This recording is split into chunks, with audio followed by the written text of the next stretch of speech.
Jean-Marc Daniel est avec nous, économiste, essayiste, professeur émérite à l'ESCP Paris. On va revenir avec vous sur le compromis de la commission mixte paritaire sur le budget, car c'est ce texte que va faire tenter de passer le 49.3 qui va être déclenché par François Bayrou. On va donc regarder les concessions qui ont été accordées par le gouvernement, notamment aux socialistes. Et Jean-Marc, j'ai dit en début d'émission que vous seriez impitoyable. Députés et sénateurs de cette CMP se sont mis d'accord assez rapidement, il faut le dire. Alors, tour d'horizon des principaux changements. Côté recettes, d'abord d'une hausse de la fiscalité sur les entreprises et les ménages. Les entreprises, c'est une surtaxe d'IS. Sur les ménages, c'est une contribution exceptionnelle minimum d'hier à 20%. Inévitable. Est-ce qu'on peut croire au côté temporaire, Jean-Marc ? Écoutez, l'expérience historique montre que les impôts temporaires durent très longtemps. Il y a juste un exemple très simple. On va examiner bientôt le budget de la sécurité sociale. Et je rappelle que la CADES, qui est un des éléments de ce budget de la sécurité sociale, était là à titre temporaire jusqu'en... Elle a été créée en 1995, elle devait disparaître en 2007. La question qui se pose, c'est de savoir combien de temps encore on va la faire vivre. Donc en général, on a du mal à se débarrasser d'un impôt, même s'il y a des impôts qui disparaissent. La vignette auto qui avait été créée en 1956 à titre temporaire a bien fini par disparaître en 2002. Donc il faut être patient pour voir disparaître un impôt. Donc ce qui me frappe dans le budget par rapport effectivement à cette idée que la solution passe forcément par des hausses d'impôts, c'est qu'à chaque fois on cible certaines catégories. C'est toujours, avec le gouvernement Barnier, c'était plutôt les vieux qui étaient ciblés. Là c'est les entreprises, c'est les riches. Il n'y a pas de véritable réflexion sur les enjeux fiscaux et les enjeux... Oui, 2 milliards pour les ménages les plus aisés, donc au-dessus de 250 000 euros de revenus pour un individu, 500 000 pour un couple. 8 milliards d'euros sur les entreprises, ça c'est sur la surtaxe d'IS, mais c'est vrai qu'il y a aussi l'augmentation du versement mobilité, qui est une autre tellement petite taxe que vont prélever les régions. Oui, exactement. On surcharge progressivement les entreprises, alors qu'il y a quand même deux éléments qui sont un peu absents de ce budget et qui sont inquiétants dans l'évolution de nos politiques, c'est la fiscalité environnementale.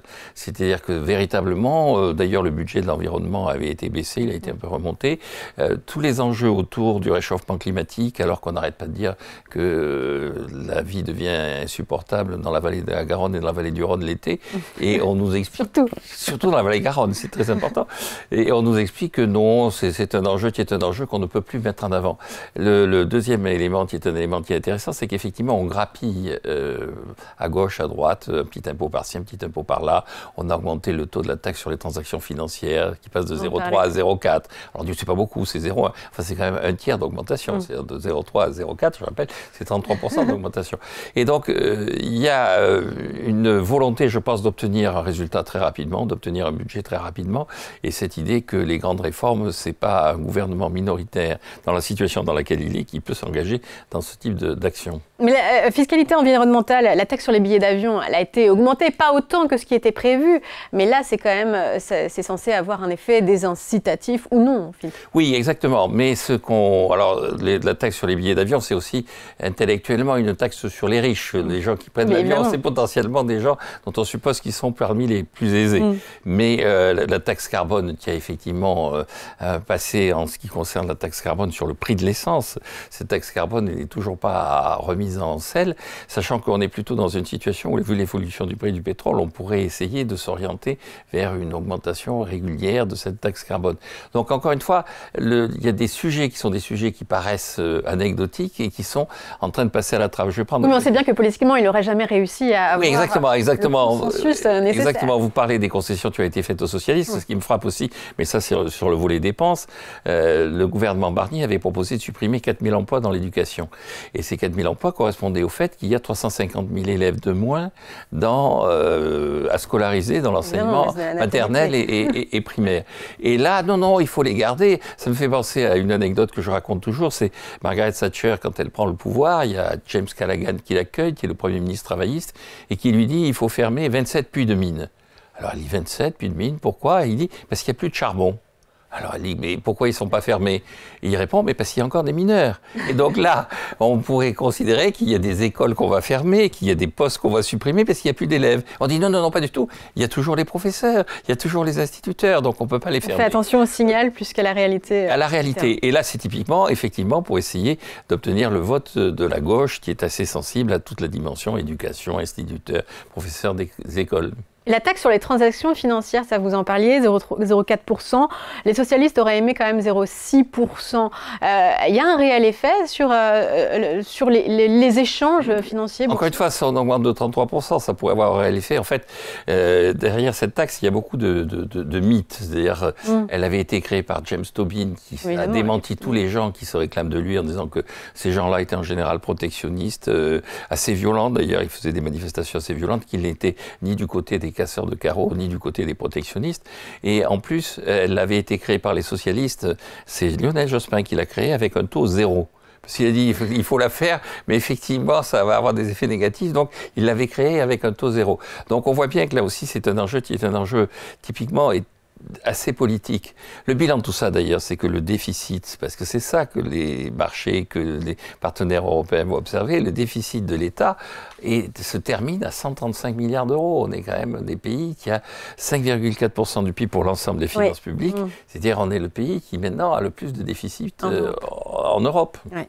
Mais pour la taxe sur la transaction financière, ça n'a pas de quoi peser sur l'attractivité financière plus que ça. On n'est pas à ça près. En fait, je pense que maintenant, on est arrivé effectivement à des analyses un peu plus générales et que, même si, encore une fois, c'est une augmentation de 30% de la taxe, ça ne devrait pas perturber considérablement le mécanisme financier en France. Bon, et maintenant, les baisses de crédit, parce qu'il y a aussi ça quand même, on essaie de baisser un peu les dépenses, et surtout des coups de rabot qui sont un peu disséminés là et là, ici et là, et le fonds vert notamment, on voit ses dotations baisser. On ne va plus financer l'innovation autant qu'il le faudrait dans la transition énergétique. Oui, exactement, c'est ce que je disais concernant la taxe carbone et tout ça. Il y a un des grands perdants de la situation politique actuelle, c'est tout ce qui est autour de l'écologie, la transition écologique, la transition énergétique, et avec cette idée que finalement on a besoin d'un budget à court terme, et que tout ça, ça se mesurera à long terme. On est vraiment dans la logique à long terme, nous serons tous morts, sauf qu'on sera morts de chaleur, on sera morts d'épuisement lié à l'évolution du climat. Et donc ça, c'est pas des aides à baisser pour vous? Ah non, je pense que ce ne sont pas des aides à baisser. Je pense qu'effectivement, il y a des endroits où on peut faire des économies. D'abord, sur l'ensemble des économies, ce n'est pas uniquement l'État qui doit les faire. Même si l'État est le principal porteur de déficit, on peut considérer que l'ensemble des...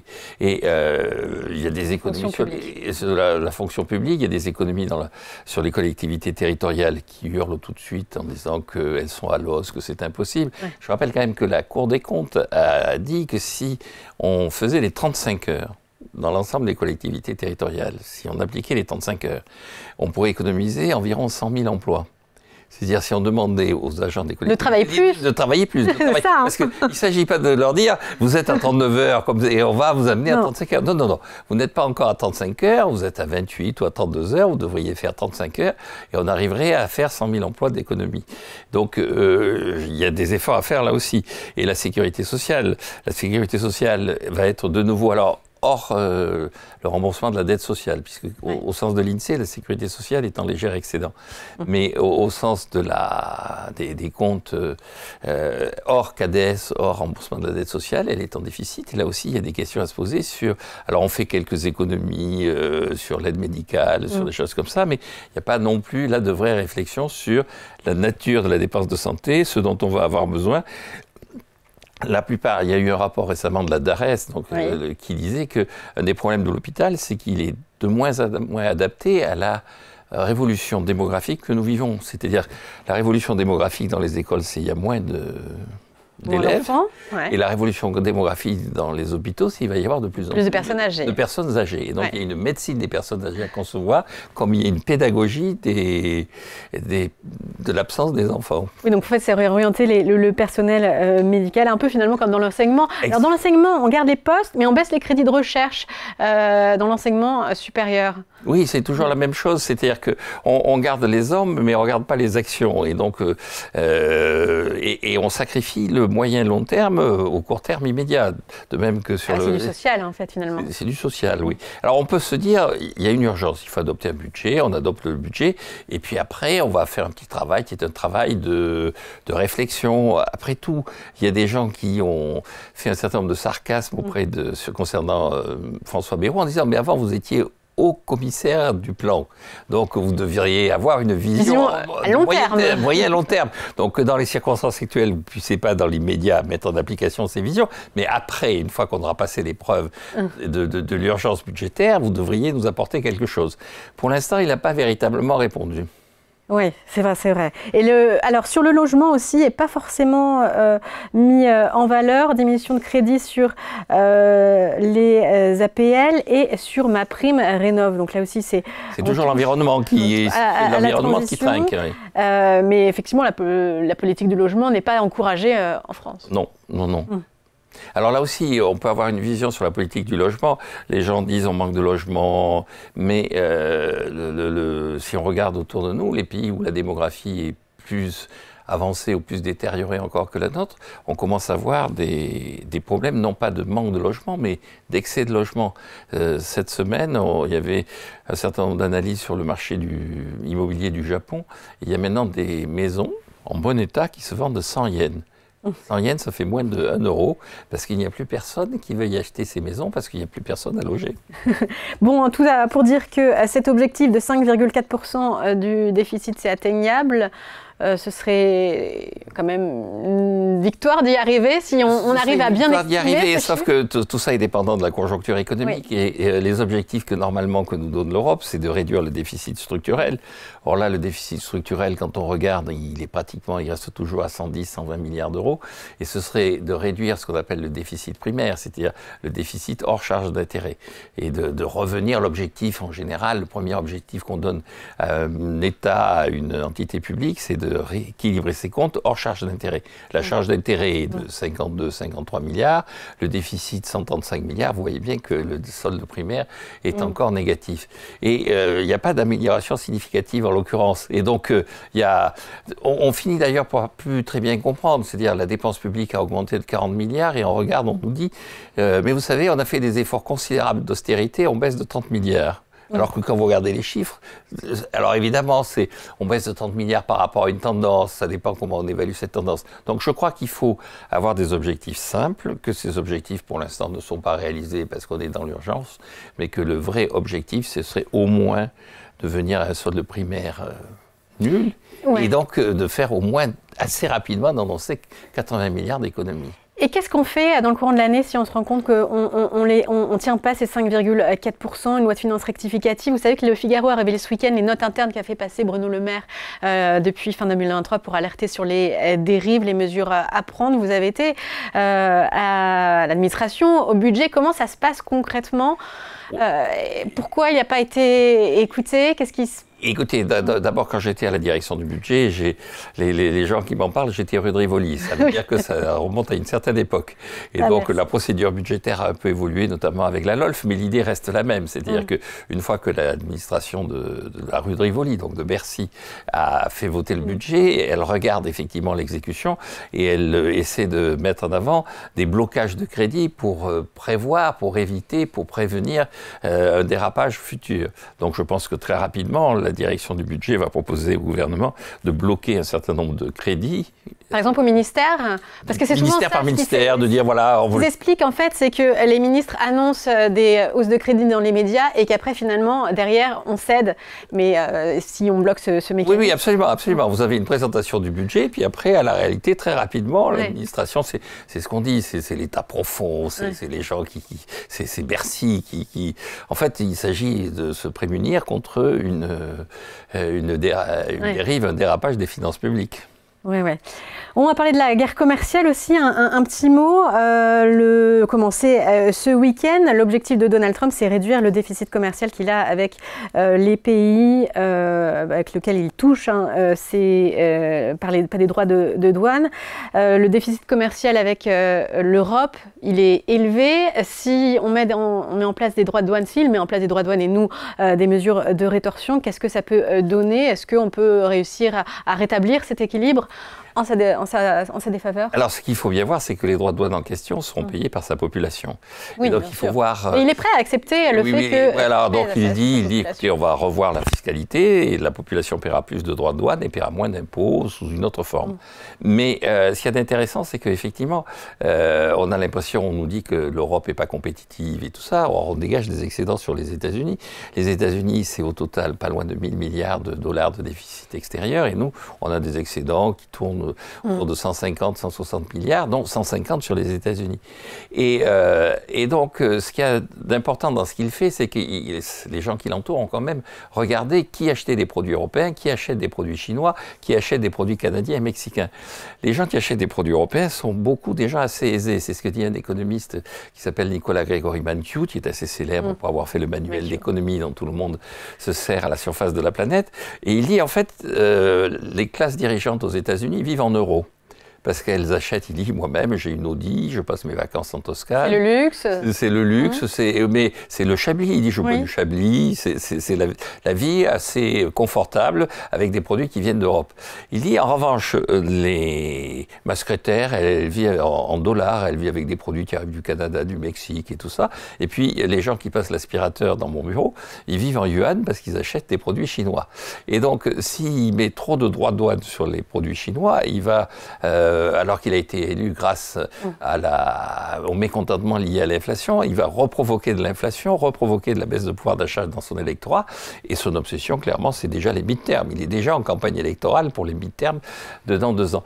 Et donc, il va cogner, je pense, plus sur les Européens que sur les Chinois. On commence à le voir. Et donc, en fait, il commence doucement sur les Chinois, mais il va terminer très fort sur les Européens. Sur les Européens, parce qu'il est persuadé que les gens qui sont les victimes de l'action sur les Européens, ce sont des gens qui, de toute façon, sont les bobos de San Francisco et de Boston qui ne votent pas pour lui. Mais quoi qu'il en soit, il aura quand même généré avec des droits de douane de l'inflation, avec des conséquences que ça aura sur la politique l'effet sur l'Europe, si on perd cet excédent, pour nous, cet excédent commercial, est-ce que l'industrie automobile allemande ne s'en remettra décidément pas? Il faudra aller chercher ailleurs. D'abord, il y a un élément qui est un élément quand même d'effet qualité, c'est-à-dire même si les voitures allemandes coûtent un peu plus cher, donc l'industrie allemande sera obligée d'abord de serrer les coûts, puis après, même si elles coûtent un peu plus cher, il y a des gens qui de toute façon achèteront des voitures allemandes. Là aussi, je prends un exemple historique dans le livre d'ailleurs que vous avez sous les yeux, où le prince de Galles, quand on a fait la préférence impériale en 1932, on lui dit maintenant il faut boire du vin sud-africain et pas du vin de Bordeaux. Et il a dit c'est une plaisanterie. Et on lui dit mais si, mais le vin de Bordeaux va coûter très très cher avec les droits de douane, alors que le vin sud-africain, il dit c'est une plaisanterie. Et donc, il y a des gens qui achèteront de toute façon des produits européens, quel que soit le prix. Alors, évidemment, si le prix double ou triple, ils y regarderont à 2 fois. Et puis, il faut aller chercher vers d'autres marchés. C'est-à-dire que l'accord avec le Mercosur était une opportunité incroyable. On va sûrement en reparler, effectivement, dans ces prochaines semaines avec ce qui... Il y a 700 millions de consommateurs potentiels, avec, effectivement, des gens qui ont, en plus, des types de consommation qui sont assez proches des types de consommation européens. Donc, des types de consommation correspondant à ce que... En tout cas, l'Union européenne a-t-elle conscience de ces malheurs? La boussole de compétitivité présentée la semaine dernière par Ursula von der Leyen, une simplification, on a vu cette directive Omnibus, l'homogénéisation juridique aussi, poursuite de la création de l'UMC, enfin l'Union des marchés de capitaux, ça on sait que ça fait quand même des années qu'on est dessus, mais là on a l'air d'avoir pris conscience que c'était nécessaire, et puis un plan pour une énergie moins chère et décarbonée, aussi assouplir les règles de concurrence pour favoriser la création de grands champions européens. Tout ça, ça peut être un message reçu par les investisseurs pour revenir en Europe? Non, je pense que c'est pas dans la bonne direction, pour 2 raisons. La première direction, c'est qu'encore une fois, quand on dégage des excédents extérieurs, on n'a pas de problème de compétitivité. Et l'Union européenne dégage des excédents extérieurs. Et on voit bien que, en revanche, l'allègement des normes et tout ça, là aussi, c'est comme pour le budget, c'est toujours dans le même sens. C'est-à-dire, on allège les normes vertes, on allège les normes qui sont les normes qui paraissent ne pas correspondre à un enjeu immédiat, alors que cet enjeu est considérable, cet enjeu est colossal. Et donc, vouloir supprimer les obligations des entreprises en termes de reporting sur leur action en matière d'écologie est, à mon avis, aller dans le mauvais sens. Enfin, le dernier élément, c'est que l'Europe s'est construite sur la concurrence intérieure, concurrence extérieure. Je rappelle que Jean Monnet, là aussi dans le livre, Jean Monnet, quand il arrive dans ses bureaux de commissaire au plan en 1946, il a en face de lui un portrait de Jules Méline, qui est la personne qui a fait du protectionnisme agricole. À l'époque, on défendait l'agriculture, maintenant on défend l'industrie, mais c'est tout aussi absurde. Et donc il prend le portrait de Méline et il le renvoie à la cave. Et l'huissier lui dit « Mais qu'est-ce qu'il vous a fait ?» Il dit « À moi, rien. » Mais à l'économie française, il a fait beaucoup de mal. Et je pense que tous les gens qui veulent faire du protectionnisme, lutter contre la concurrence... C'est-à-dire qu'on n'y arriverait pas parce que c'est pas dans notre ADN, c'est pas dans l'ADN de l'Union européenne. Et puis c'est pas dans notre intérêt. Écoutez, franchement, l'INSEE a fait un rapport évaluant les conséquences de l'entrée de la Chine dans l'OMC pour le 20e anniversaire, c'est-à-dire 2022. Et qu'est-ce qu'a été la conclusion de l'INSEE? Ça a été que ça rapportait 1 000 € de pouvoir d'achat supplémentaire aux ménages. Et c'est quand même l'objectif. L'objectif, c'est le pouvoir d'achat des ménages à la fin des fins. Et en termes d'emploi, on n'arrive pas à savoir parce que la Chine, c'est un fournisseur, c'est un concurrent, mais c'est à la fois un débouché. Et donc, on a plutôt intérêt au libre-échange. Alors effectivement, Donald Trump, lui, il n'a pas compris ça, donc lui, il va essayer de répondre à son déficit commercial, qui est abyssal, encore une fois, par du protectionnisme.